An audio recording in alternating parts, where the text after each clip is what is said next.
Okay, my man, we're gonna write in some counts for Gonna Fly now. But before we do, we need to recognize how to write in for 16th notes because I don't think we've done that. That's one of the cool things about this quarantine is that we can really kind of play some really cool music since I'm not there with you. But we gotta know how to play these more difficult rhythms that we really haven't gone over together.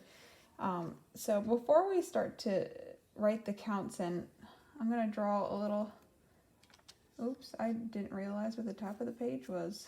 Herp derp. 1, 2, 3, 4, I declare a thumb or. So the first 16th note in the grouping is always going to be the number of what beat you're on in the measure. And then it's going to be E and A. So the tricky part about writing the counts in is that sometimes we write finger numbers in on piano in our music, so it can kind of get mixed up with our writing in the counts.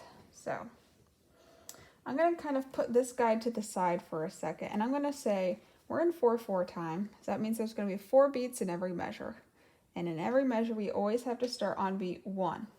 So this 8th note takes up half a beat, so that takes up half of these 16th notes. So that means this next 16th note is going to be the and, So my whole group of 16th notes now is now complete. I am now starting on the next beat. My next beat is beat 2, and this takes up 2 16th notes. And my next group of 16th notes is done. I'm starting on beat 3.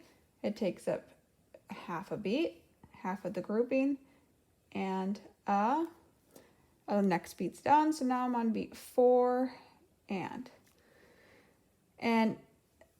I wanted to skip this because this is a pickup or an anacrusis into the piece, so it does not start on beat 1 because the whole rest of the measure that came before it is not there.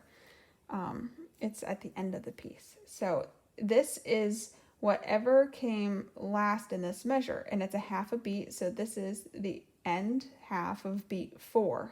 So this is and 1, and a 2, and a 3, and a 4, and 1. So and 1 is the pickup, the anacrusis, into the first measure. So this is, you can almost see, almost identical to the first measure. The only difference is beat 4 is different. This is a quarter note and this is an 8th note. So I'm going to just recopy my beats down. 1 and a 2 and a 3 and instead of putting 4 and, I'm just going to put 4 because it carries itself all the way through. The tricky part here is the ties. You can choose to write out your ties, or you can choose to not write out the counts in your ties. It depends on how comfortable you are with your ties. I don't, because I'm more comfortable, but if you decide that you're not as comfortable, then write out the rhythms and chop out the ties. So beat 1 always starts the measure out. 1 and 2 and Now this would be beat 3. I'm not going to put it down because it's tied from the last So the next 16th note in the group is E. And what comes after E is and is going to take up the, I'm sorry, and not duh. It's going to be the too. Now this 8th rest here falls on beat 4 and it's silent. So I'm going to put 4 in parentheses to indicate that it's quiet. And it only takes up half a beat. And then there goes the other half of beat 4. And here's where my left hand first comes in. And it comes in on beat 1, 2, 3, 4. And I'm going to show that this is a half rest by putting 1, 2 in parentheses, and then beat 3 in parentheses to show that this half rest gets 2 beats rest, and then beat 3 rest. You could do it here, but I can clearly see that there's nothing in those 2 measures. Okay, so these guys right here, these are fun.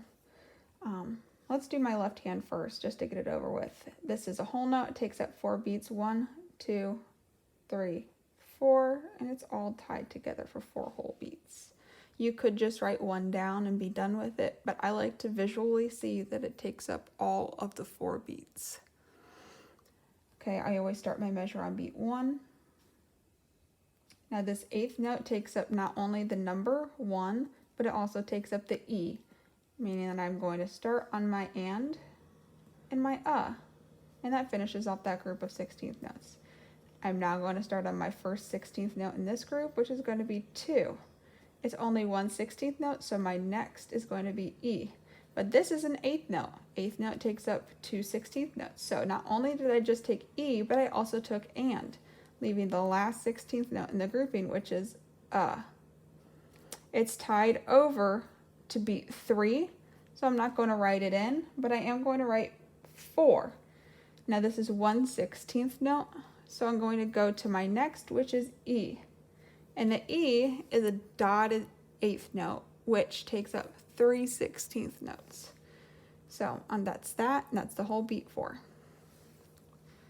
So yeah, it's a little bit tricky, but I think that first line and measure is the hardest part, and you can use this as a reference for when you get down here, and see what you can do. Do it in pencil for sure, because you see I made a bloopy up here. I made a bloopy, and it doesn't look nice when you make a bloopy in pen.